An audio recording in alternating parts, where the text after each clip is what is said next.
Well, let's now go to Steve Tobin, who is ILO senior economist, who joins us now down the line. Welcome to the programme. What is your take on why this situation is getting worse? And I think what we note in the report is that much of the increase is in fact due to a slowdown in many of the major emerging economies. And so what's really kind of taking place now is the deeper than anticipated recessions in mostly, in particular, Latin American countries are really kind of hitting labor markets this year. And unfortunately, it's having an important negative effect on young people worldwide. And why particularly young people? It is notable that the problem is particularly acute. It's true. I mean, I think as with the first sort of financial and economic crisis in 2008, of course, slowdowns start to hurt those first groups that have been initially rehired, people first entering the labor market. So this slowdown, I think, is starting to affect these people initially, and the question is whether or not it may spill over into sort of the wider labor market concerns. And worryingly too, of the young people who are employed, some of them are earning so little that they still fall below the poverty line. Absolutely. So as you say, the worry is not just one of the number of jobs, I think, for young people, but in fact, whether or not the jobs that they are finding is one of quality. And so what we see all too often, and this is especially the case in many emerging and developing countries where the issue of unemployment per se is not really something that they are sort of attached to necessarily. And so many really need to find that job. But unfortunately, more than a third of them in these countries are earning less than $3.10 a day. Yeah. So then the most important question is what can be done? Well, I mean, I think in both instances, whether or not it's in some of the more advanced countries or emerging and developing countries, it's really, I think, first to take note of the magnitude of the problem, as you say, which is enormous. The second thing is the stark contrast to what we've seen is from 2012, there was a decline. Now we've seen a reverse of that, and that I think is troubling. So let's not assume that everything is going to continue to get better. And so as many of these countries sort of think about ways to stimulate their economy, they should also take into account employment objectives and think about youth. And importantly, I think the key here is to ensure they're kept as close as they can to the formal labor market. Otherwise, the risk really is that they become detached, discouraged, perhaps are forced to enter informal economy. And the reality is that many would lose skills, very important skills that are not only a loss for these individuals, but really for society at large.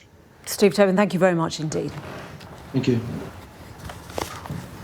Now, try to imagine a world without Wi-Fi. We live in an almost endlessly connected world, even when we're abroad or on holiday. One of the leaders in global Wi-Fi technology is iPass. It has 57 million hotspots in more than 120 countries. They're everywhere, from airports to hotels and now airplanes. iPass caters specifically for businesses, keeping employees connected across vast distances. One estimate puts the number of connected devices at 25 billion in the next 5 years. So Wi-Fi and connectivity could become even more present in our everyday lives. Gary Griffiths is the Chief Executive of iPass. He's with me here in the studio. Welcome to you. So maybe you should explain what iPass does and why. Well, we're a software company. So we have, as your lead-in said, somewhere close to 60 million hotspots around the world. We don't own a single hotspot.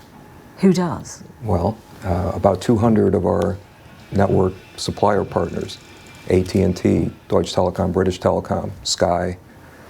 We have partnerships pretty much with everyone in the world that does a Wi-Fi network that matters. So now, you connect with telecoms companies? Well, we connect with telecom companies, with network providers, with GoGo, okay, with United Airlines, with pretty much anyone who has a hotspot in a location where people want to be. And generally speaking, companies provide hotspots for what reason? Well, because we have that addiction to being connected. Yes, I know. You were what's in it just for talking. me? I'd like to think, if I were providing a hotspot, I'd like to know that there was something in it for me. Well, there's money. Yeah. There's money in it. Even though people have this notion of free Wi-Fi. Think, are you paying for Wi-Fi at home?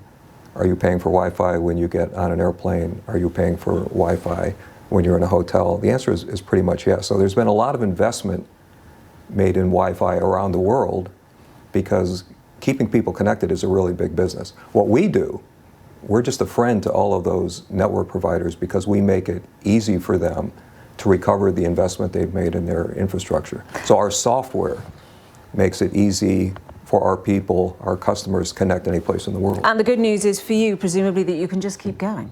We can just keep going. It keeps growing. Wi-Fi keeps growing. Our business keeps growing. Actually, our business has just started to grow after a number of years of decline.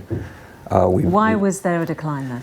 Well, rather than talking about what happened in the past, this is a new management team. I've been on board for about a year and a half. We built a completely new team, a new go-to-market model, new pricing, and very importantly, a new product, new partnerships. Now, I mentioned that our Wi-Fi footprint today is about 60 million hotspots. A year ago, it was about a third of that. It was still the largest in the world, but we've tripled the size of that network.